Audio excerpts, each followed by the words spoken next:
سورۃ الانشقاق، بسم اللہ الرحمن الرحیم۔ اذا السماء انشقت وأذنت لربها وحقت وإذا الأرض مدت وألقت ما فيها وتخلت وأذنت لربها وحقت يا أيها الإنسان إنك كادح إلى ربك كدحا فملاقيه۔ صدق اللہ العظیم۔ اذا السماء انشقت، جب آسمان پھٹ جائے گا۔ دیکھیے ساری یہ صورتیں وہی تذکیر آخرت۔ وأذنت لربها، اذنت کان لگائے ہوئے ہے اپنے رب کے لیے، سنتی ہے یہ زمین جو ہے، یہ آسمان گویا کہ کان لگائے ہوئے۔ اذنت لربها وحقت، استمع له وانقاد، سنا اللہ کی بات کو، اپنے رب کی بات کو، اور اطاعت کی۔ لربها وحقت، اور تعمیل کر دے، اور یہ اسی کی مستحق ہے، اس کا حق یہی ہے، اس کا مقام یہی ہے۔ حقا یحقو سے یہ مجہول بن گیا حقت۔ وَإِذَا الْأَرْضُ مُدَّتْ، اور جب کہ زمین کو پھیلا دیا جائے گا یا کھینچ دیا جائے گا۔ وَأَلْقَتْ مَا فِيهَا وَتَخَلَّتْ، اور وہ نکال باہر کرے گی، گرا دے گی باہر جو بھی اس کے اندر تھا، اور خالی ہو جائے گی۔ یہ آگے چل کر سورہ زلزال میں بھی آئے گا، وَأَخْرَجَتِ الْأَرْضُ أَثْقَالَهَا، جب کہ زمین اپنے سارے بوجھ نکال کر باہر پھینک دے گی، جو مردے ان میں دفن ہیں، جو بھی ان کے اجزاء ہیں، ان سب کو نکال کر، تاکہ وہ دوبارہ بنے اور بن کر کھڑے ہو جائیں، اور بھی جو کچھ ہے۔ وَأَذْنَتْ لِرَبِّهَا وَحُقَّتْ، اور زمین کا معاملہ بھی یہی ہے کہ وہ اپنے رب کا حکم سنتی ہے اور اس کی تعمیل کرتی ہے، اور وہ اسی کی سزاوار ہے، یہی اس کو لائق ہے، زیب دیتا ہے۔ یا ایھا الانسان، اے انسان، انک کادح الی ربک کدحا فملاقیہ، یہ بہت چل کر سورہ بلد میں بھی آئے گی کہ انسان کو، ہر انسان کو مشقت میں پیدا کیا گیا ہے۔ ہر انسان کے لیے دنیا جو ہے دارالمحن ہے، اگرچہ مشقتوں کی نوعیت جو ہے اس میں فرق ہے۔ کسی کی جسمانی مشقت زیادہ ہے، وہ کسی چلائی ہے، اس نے اینٹیں ڈھوئی ہیں، ہل چلایا ہے، پھر وہ رات کو ایسا سوتا ہے کہ اس کو صبح کی خبر لیتا ہے، اسے اس وقت بے چینی کوئی نہیں ہوتی۔ کسی کی ذہنی ہے، مل کا مالک ہے، بیٹھا ہوا ہے، پرابلم، وہ رات کو بھی پیچھا نہیں چھوڑتے وہ پرابلمز، پھر اسے ہپنوٹکس چاہیے، اسے کوئی اور سیڈیٹیوز چاہیے، کسی طرح کی چیزیں، اینٹی ڈپریسنٹس چاہیے۔ ساری جو آج دنیا میں سب سے بڑی مارکیٹ جو ہے میڈیسنز میں، وہ ان دوائیوں کی ہو چکی ہے ہمارے کام میں۔ جو سب سے مہنگی دوائیاں وہ یہ ہیں امراض ذہنی کی۔ کن کو ہوتے ہیں یہ؟ عام طور پر جن لوگوں کے ہاں ایفلوئنس ہے۔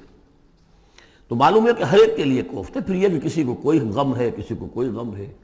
عام آدمی یہ سمجھتا میں پیدل چل رہا ہوں، اس کے پاس سائیکل ہے، یہ بڑا اچھا ہے، بہت عمدہ ہے۔ اس سائیکل والے سے پوچھئے، اسے نظر آتا ہے کار پہ جاتا ہوا، اس کو اس کی جلن ہو رہی ہے۔ کار والا جو ہے وہ دیکھتا کہ مجھ سے بہت زیادہ نئے ماڈل کی کار پہ گیا ہے، نئی کار پر زلزلاتا ہوا، اسے اس کی کوفت ہو رہی۔ تو کوفت اور یہاں پہ رنج اور محن، جس کو کہا ہے کہ قید حیات و بند غم اصل میں دونوں ایک ہیں، موت سے پہلے آدمی غم سے نجات پائے کیوں؟ اور معاملہ یہ ہے کہ موت پر بھی جب نجات نہ ملی، اب تو گھبرا کے یہ کہتے ہیں کہ مر جائیں گے، اور مر کے بھی چین نہ پایا تو کدھر جائیں گے؟ وہ جو اب جو گھبرا کے یہ کہتے ہیں، وہ تو بات آئے گی آپ کو سورہ بلد میں۔ قید حیات و بند غم اصل میں دونوں ایک ہیں، موت سے پہلے آدمی غم سے نجات پائے کیوں، یہ سورہ بلد میں ہے۔ لیکن دوسرا مرحلہ جو ہے کہ اب تو گھبرا کے یہ کہتے ہیں کہ مر جائیں گے، مر کے بھی چین نہ پایا تو کدھر جائیں گے، وہ یہاں ہے۔ یا ایھا الانسان، اے انسان، انک کادح الی ربک کدحا، تیرا مقدر یہی ہے، تکلیفیں جھیلتا ہوا، بوجھ برداشت کرتا ہوا، کوفت برداشت کرتا ہوا، تجھے ایک پر دوسری، دوسری پر تیسری کوفت اور تکلیف، اور پھر جا کر اپنے رب کے سامنے کھڑے ہونا ہے۔ ملاقی، اب جو بار برداری کے حیوان ہیں، بیل ہے جتا ہوا ہے، اب جتا رکھیے، اسے رہٹ میں لگا لیا آپ نے اس کو کسی اپنے ہل میں جوت لیا، اس کے بعد اس سے حساب کتاب تو کوئی نہیں نا۔ حضرت ابوبکر کہا کرتے تھے عجیب کیف کے عالم میں، کاش کہ میں ایک چڑیا ہوتا جو درختوں پر چہچہا رہی ہے، اس سے کوئی محاسبہ نہیں۔ کاش کہ میں گھاس کا ایک تنکا ہوتا جو جلا دی جاتی ہے، ختم ہو جاتی ہے، اس سے محاسبہ کوئی نہیں ہے، پوچھ گچھ کوئی نہیں۔ یہاں ہے محاسبہ۔ یا ایھا الانسان انک کادح، مشقتیں بھی جھیلو، صدمے بھی جھیلو، بوجھ بھی اٹھاؤ، اینٹیں بھی ڈھو، اور جو بھی کرنا ہے قلم کی گھس گھس کرو، بیٹھو، جاؤ 3 جگہ 4 جگہ مطلب کرو اور مریضوں کی خدمتیں کرو، اور پھر یہ کہ سب کچھ کر کے پھر ایک دن کھڑے بھی ہو جانا ہے، اب جاؤ ذرا حساب کتاب۔ لن تزول قدم ابن آدم حتی یسأل عن خمس، ابن آدم کے قدم ہل نہیں سکیں گے جب تک کہ 5 چیزوں کا حساب نہ لے لیا جائے۔ عن عمرہ فیما افناہ، حساب دو عمر کا، 80 برس کی عمر دی تمہیں، کہاں فنا کی؟ خاص طور پر وعن شبابہ فیما ابلاہ، شباب، جوانی، قوتوں کا، امنگوں کا دور، وہ کہاں گلائی تھی جوانی۔ وعن مالہ من این اکتسبہ وفیما انفقہ، مال کا حساب دو، کہاں سے کمایا تھا، حلال سے کہ حرام سے، اور کہاں خرچ کیا تھا، عیاشیوں میں، عللوں تللوں میں یا ادائے حقوق میں۔ وَعَمَّا عَمِلَ فِيمَا عَلِمَ، اور 5واں سوال سب سے مشکل ہے، جو علم حاصل ہوا تھا اس میں عمل کتنا کیا۔ اس اعتبار سے ایک بات بتا دوں، برا نہ مانے، جن لوگوں نے پابندی سے یہاں، یہ ان کی سب سے بڑی مشکل ہو گئی ہے، اب سب سے بڑی مشکل اب ان کی ہے۔ اما عمل فیما علم، جو علم حاصل ہوا ہے اس میں عمل کا حساب کتاب ہوگا۔ وہ غریب جنہیں موقع ہی نہیں ملا، کبھی کوئی ایسی صورت ہی نہیں بنی کہ ان کے سامنے قرآن کی دعوت آ گئی ہو، ان کے پاس شاید کوئی نہ کوئی عذر ہو، ان کے عذر کا حصہ جائے گا ان پر جن کے ذمہ تھا کہ قرآن کی پہنچایا نہیں پہنچایا۔ لیکن یہ ہے کہ جن تک یہ بات پہنچ گئی انہیں سمجھ لینا چاہیے کہ بہت سخت ہے معاملہ۔ یا ایھا الانسان انک کادح الی ربک کدحا فملاقیہ فاما من اوتی کتابہ بیمینہ، تو وہ کہ جس کو دی جائے گی کتاب اس کے داہنے ہاتھ میں، فسوف یحاسب حسابا یسیرا، تو اس سے تو لیا جائے گا بہت ہی ہلکا نرم حساب۔ وہ ہلکا اور نرم حساب کیا ہے؟ بخاری اور مسلم دونوں میں حضرت عائشہ سے روایت موجود ہے رضی اللہ تعالی عنہا، ينظر فی کتابہ ویتجاوز عن سیئاتہ واما من نوقش فی الحساب فقد ہلک، یعنی حساب یسیریہ کی کتاب نہ اس کا دیکھ لیا جائے گا بس ایک نظر سے، اور اس کی خطاؤں کو بخش دیا جائے گا، لیکن جس سے مناقشہ ہو گیا، جرا ہو گئی، وہ ہلاک ہو جائے گا۔ حساب یسیر یہ ہے، کوئی مناقشہ نہیں، کوئی جرا نہیں، اللہ تعالیٰ ان سے نرم معاملہ کرے گا۔ وَيَنْقَلِبُ إِلَىٰ أَهْلِهِ مَسْرُورًا، وہ جب واپس آئے گا اس عدالت کے کٹہرے سے تو بڑا خوش و خرم آئے گا اپنے گھر والوں کے پاس کہ جان چھٹی لاکھوں پائے، اللہ تعالیٰ کی رحمت سے، اللہ کی مغفرت سے میرا معاملہ تو سیدھا ہو گیا۔ لیکن اب اس کے برعکس کیا ہے؟ وَأَمَّا مَنْ أُوتِيَ كِتَابَهُ وَرَاءَ ظَهْرِهِ، اور وہ شخص کہ جس کو دیا جائے گا اس کا اعمال نامہ اس کی پیٹھ کے پیچھے سے۔ وہ کیوں؟ دینا تو ہے بائیں ہاتھ میں، وہ بائیں ہاتھ پیچھے کر لے گا، میں لینا نہیں چاہتا تو وہاں پکڑا دیں گے، یہاں حاضر ہے۔ وَرَاءَ ظَهْرِهِ فَسَوْفَ يَدْعُو ثُبُورًا، اب وہ موت طلب کرے گا، کسی طرح موت آ جائے، میں ختم ہو جاؤں، میں معدوم ہو جاؤں، میرا وجود نہ رہے۔ وَيَصْلَىٰ سَعِيرًا، لیکن وہ داخل ہوگا جہنم میں۔ اِنَّهُ كَانَ فِي أَهْلِهِ مَسْرُورًا، بہت اہم ہے یہ مقام۔ وہ اپنے اہل و عیال میں بڑا خوش و خرم رہا ہے زندگی میں، دنیا میں، حرام سے دن بھر کی محنت کر کے۔ دیکھیے ایک بات آپ کو بتا دوں، اگر آپ اللہ کے دین کا حق ادا نہیں کر رہے تو چاہے 100% حلال سے کما رہے ہیں، حرام کھا رہے ہیں، اس لیے کہ اللہ کے دین کا حق آپ نے ادا نہیں کیا۔ وہ جو غصب کیا جا رہا ہے اللہ کا حق، وہ کہاں جائے گا جب تک کہ آپ وہ حق ادا نہ کریں جو دین کا ہے۔ اس اعتبار سے سمجھ لیجیے حرام اور حلال یہی نہیں ہے، حرام اور حلال کے بڑے مراتب ہیں۔ ایک حرام خور وہ ہے جو سور کھا رہا ہے، آپ نے کہا بہت یہ تو چھی چھی چھی چھی، سور کھا رہا ہے، حرام سب کو معلوم۔ ایک وہ ہے جو کھا رہا ہے بکری کا گوشت، بکری بھی خود ذبح کی ہے تاکہ قصائی کا بھی معاملہ کوئی خراب نہ ہو جائے، لیکن یہ کہ وہ بکری خریدی ہے کسی کی جیب کاٹ کے، تو کیا کھا رہا ہے؟ حلال کے حرام؟ حرام۔ اس کو بڑھاتے جائیے، باطل کے غلبے کے تحت سانس لینا بھی حرام ہے۔ You have reconciled، تم نے باطل کو تسلیم کر لیا، ذہن قلبن، طاغوت کو تسلیم کر لیا ہے، تمہارا جینا حرام، تمہارا سانس حرام۔ الا یہ کہ تن من دھن، اپنی صلاحیتوں کا صرف منیمم رکھا جائے اپنے لیے اور میکسیمم جو ہے خرچ کر دیا جائے اس نظام کو بدلنے کے لیے، وہ اس کا کفارہ ہو جائے گا۔ ورنہ یہ کہ وہ آپ ناپ تول کر کے تو حلال کھا رہے ہیں، لیکن جس نظام باطلی کی آپ چاکری کر رہے ہیں، جس کی ملازمت کر رہے ہیں، جسے سپورٹ کر رہے ہیں، بڑی تنخواہ ملی ہے، ورلڈ بینک کی کسی برانچ میں جو ہے مینیجر لگ گئے ہیں، کس نظام کو آپ چلا رہے ہیں؟ بہرحال وہ بات لمبی ہو جائے گی۔ لیکن وہ دنیا میں خوش و خرم تھا، اچھا کھلا رہا تھا، دودھ ملائی ربڑی اپنے بچوں کو، ہر وقت آ رہا ہے تو نئی چیزیں لے کر آ رہا ہے، ولایت سے آ رہا ہے تو ایک ایک بچے کو بلا کر تمہارے لیے یہ لایا ہوں، تمہارے لیے یہ لایا ہوں۔ وہ دنیا میں وہ خوشیاں لے آیا، اب یہاں کچھ نہیں ہے۔ وہ اللہ کا بندہ جو دنیا میں ڈرتا رہا، انا کنا فی اہلنا مشفقون، ہم تو ڈرتے تھے کیا ہوگا، اللہ کے حضور میں ایک روز کھڑا ہونا ہوگا، ان کے لیے یہاں آیا ینقلب الی اہلہ مسرورا، اب وہ لوٹے گا اللہ کی عدالت کی کٹہری سے اپنے گھر والوں کی طرف تو خوش و خرم ہوگا۔ اور یہ جو ہے یہ دنیا میں خوش و خرم رہا تھا اپنے اہل و عیال میں۔ انہ کان فی اہلہ مسرورا انہ ظن ان لن یحور، اس کو گمان یہ ہو گیا تھا کہ لوٹ کر آنا نہیں ہے، ہمارے پاس آنا نہیں ہے۔ کان بہ بصیرا، یقیناً اس کا رب تو اسے دیکھ رہا تھا، ہر آن دیکھ رہا تھا، اس کی نگاہ میں تھا۔ فلا اقسم بالشفق واللیل وما وسق والقمر اذا اتسق لترکبن طبقا عن طبق۔ یہ ہے اصل میں وہ مقام جس کے حوالے سے میں نے آپ کو کہا تھا کہ سورہ مدثر کی ان آیات کو ذہن میں رکھیے۔ کلا والقمر، تو یہ دیکھیے کہ وہاں بھی درمیان میں پھر اثر نو قسمیں آ گئی تھی، دو تقریباً جو سمجھیے دو صورتیں بن گئیں، شروع میں یا ایھا المدثر سے لے کر اور آیت نمبر 31 تک، اور پھر کلا والقمر واللیل اذ ادبر والصبح اذا اسفر انھا لإحدی الکبر۔ وہی بات یہاں ہے، ایک مضمون پورا ہو چکا۔ فلا اقسم بالشفق، تو نہیں مجھے قسم ہے شام کی سرخی کی، واللیل وما وسق، اور رات کی اور جو چیزیں اس میں سمٹ آتی ہیں، والقمر اذا اتسق، لیکن پھر جب چاند جو ہے رفتہ رفتہ بھرتا ہے اور پورا ہو جاتا ہے، 14ویں کا چاند بن جاتا ہے۔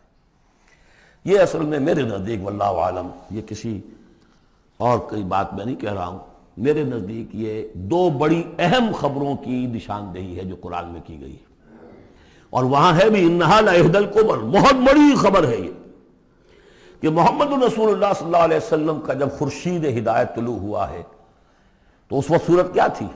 600 سال کی رات تھی جس میں کوئی نبی نہیں آیا تھا، بس چاند کے کچھ اثرات، کچھ روشنی، کچھ تھے نیک لوگ، کچھ جنات میں بھی نیک تھے، لیکن اکثر و بیشتر دنیا کے اوپر جو غلبہ ہو گیا تھا وہ بالکل باطل کا۔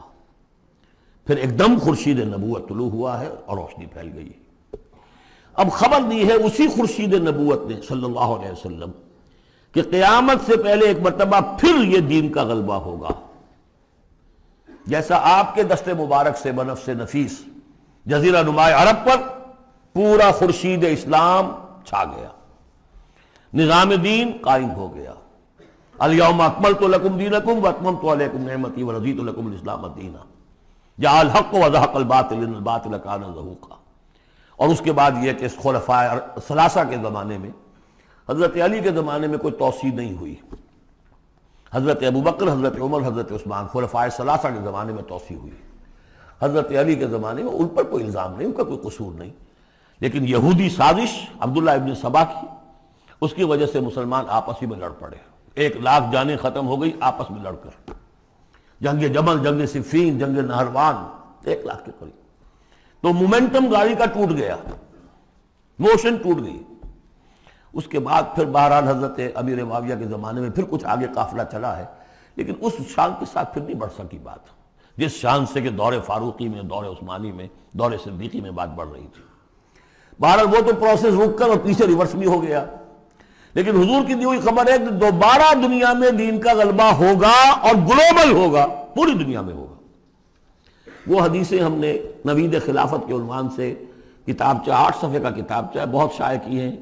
میں صرف یہ بتا رہا ہوں وہاں حضور کے زمانے میں کل 23 برس میں انقلاب برپا ہو گیا، سورج ایک دم طلوع ہو جاتا، کتنی دیر لگتی ہے، طلوع ہو گیا۔ لیکن اب جو روشنی آئے گی وہ آئے گی تدریجاً۔ اس کی شان کیا ہوگی؟ فلا اقسم بالشفق، ایک شفق کی روشنی ہوتی ہے جب رات، سورج تو غروب ہو گیا لیکن شفق ابھی ہے. وہ حال ہے اس وقت دنیا کا کہ اسلام کی روشنی غروب ہو چکی ہے، صرف شفق کی لالی سی نظر آ رہی ہے. اس کے بعد واللیل وما وسق، پوری دنیا کے اوپر دین کے اعتبار سے تاریکی چھا گئی ہے، رات ہے. اور رات جو ہے اپنے اندر جن جن چیزوں کو سمیٹ لیتی ہے. لیکن والقمر اذا اتسق، لیکن چاند طلوع ہوتا ہے، پہلے دن، دوسرے دن، تیسرے دن بھرنا شروع ہوتا ہے، یہاں تک کہ وہ پورا ہو جاتا ہے. اب چاند کی چاندنی جو ہے وہ پھر دنیا کے اندر اس کو رات کو منور کر دیتی ہے. لَتَرْكَبُنَّ طَبَقًا عَنْ طَبَقٍ، اسی طرح تم چڑھو گے درجہ بدرجہ. یعنی اب جو تجدید دین کا کام ہوگا، اب جو اقامت دین کی جد و جہد ہوگی، اب جو دنیا میں خلافت علی منہاج النبوت کا نظام قائم ہوگا، تو وہ کسی ایک نسل میں نہیں ہو جائے گا، کسی ایک دائی یا ایک تحریک کے ذریعے سے نہیں ہو جائے گا، درجہ بدرجہ. کسی نے ایک کام کر دیا، علامہ اقبال نے ایک فکر کو واضح کر دیا کہ اسلام مذہب نہیں دین ہے، اور جدا ہو دین سیاست سے تو رہ جاتی ہے چنگیزی. یہ ایک وحدت ہے. ابوالکلام آزاد اٹھے، انہوں نے قائم کی جماعت حزب اللہ، لیکن یہ کہ کچھ مخالفتوں سے بددل ہو کر جلدی چلے گئے. پھر وہ کانگریس میں شامل ہوئے اور انہوں نے پھر جو ہے اپنی پوری زندگی جہاد حریت کی نظر کر دی. پھر مولانا مودودی اٹھے، وہ جماعت اسلامی بنائی. افسوس کہ پاکستان میں آ کر وہ یہاں کی قومی سیاست کے اندر داخل ہو کر انہوں نے بھی منزل کھوٹی کر لیا. وہ قافلہ جو ہے جیسے کہ کہیں کسی دلدل میں پھنس گیا ہے. یہ رفتہ رفتہ ہوگا، لیکن انہوں نے ایک ایک قدم بڑھایا ہے. ان سب کی کوششوں سے ایک ایک قدم بات آگے بڑھی ہے. لَتَرْكَبُنَّ طَبَقًا عَنْ طَبَقٍ، لیکن جس طرح چاند رفتہ رفتہ پہلی تاریخ سے لے کر 14ویں رات تک پورا ہو جاتا ہوگا، ہونا ہے، وہ لازماً ہوگا جس کی خبر دی ہے محمد رسول اللہ صلی اللہ علیہ وسلم نے. وَهُوَ الصَّادِقُ الْمَصْدُوقُ، ان کی دی ہوئی خبر میں کوئی جھوٹ نہیں ہو سکتا. فلا اقسم بالشفق واللیل وما وسق والقمر اذا اتسق لتركبن طبقا عن طبق فما لهم لا يؤمنون. انہیں کیا ہو گیا ہے؟ ایمان کیوں نہیں لاتے، کیوں نہیں مانتے؟ واذا قرئ عليهم القرآن لا يسجدون، اور جب ان پر قرآن ان پڑھ کر سنایا جاتا ہے کیا ہو گیا انہیں کہ سجدہ نہیں کرتے. بل الذين كفروا يكذبون، بجائے ایمان لانے کے یہ کافر جو ہیں یہ تو الٹا اور جھٹلا رہے ہیں. یہاں ذرا نوٹ کر دیجئے، یہ لفظ بے شمار مرتبہ آیا ہے، کفر اور تکذیب، کفر اور تکذیب. والذین کفروا بآیاتنا وکذبوا، تو کفر اور تکذیب یہ کیا صرف تکرار ہے یا اس کے اندر فرق ہے کچھ؟ کفر کے معنی ہے چھپا دینا، دبا دینا. فطرت انسانی میں جو گواہیاں موجود ہیں جو ان کو دبا رہا ہے یہ کفر ہے. ان گواہیوں کو ابھارنے کے لیے، ایکٹیویٹ کرنے کے لیے قرآن مجید کی آیات آئی، ان کی تکذیب کر رہا ہے، یہ بہت بڑا جرم ہے. یہ دو جرم علیحدہ ہیں. اپنی فطرت کے اندر جو گواہیاں مضمر ہیں انہیں چھپانا، دبانا، لیکن پھر جب آیات ربانیہ سامنے آئے ان کو جھٹلا دینا، یہ جھٹائی کی حد ہے. پھر والذین کفروا وکذبوا بآیاتنا اولئک اصحاب النار هم فیہا خالدون. یہ تو جو پہلا چارٹر دیا گیا تھا حضرت آدم کو خلافت عرضی کا چارج سنبھالتے وقت، اب اتر جاؤ یہاں سے، اس جنت سے جاؤ نیچے اور جا کر چارج لو اب زمین کا، اور وہاں کیا ہوگا؟ فَإِمَّا يَأْتِيَنَّكُم مِّنِّي هُدًى فَمَن تَبِعَ هُدَايَ فَلَا خَوْفٌ عَلَيْهِمْ وَلَا هُمْ يَحْزَنُونَ وَالَّذِينَ كَفَرُوا وَكَذَّبُوا بِآيَاتِنَا.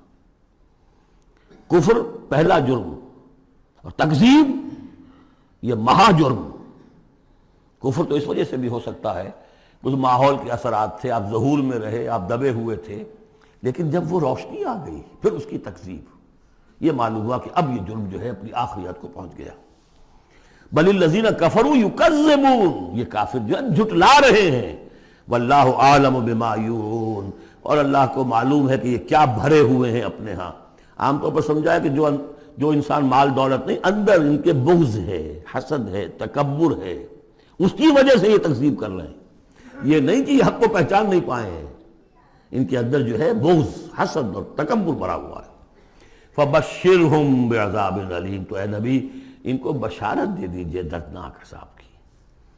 الا الذین آمنوا وعملوا الصالحات لہم اجر غیر ممنون، سوائے ان کے کہ جو لوگ ایمان لائے اور جنہوں نے نیک عمل کیے، ان کے لیے اجر ہے بے انتہا، کبھی ختم نہ ہونے والا، منن کاٹ دینا، اگر کوئی چیز کٹ جائے گی اس کی انتہا ہو گئی، نہیں، یہ کٹ نہیں سکے گا، اس کا سلسلہ جاری رہے گا مسلسل غیر ممنون، یہ مسلسل ہے، ختم ہونے والا نہیں۔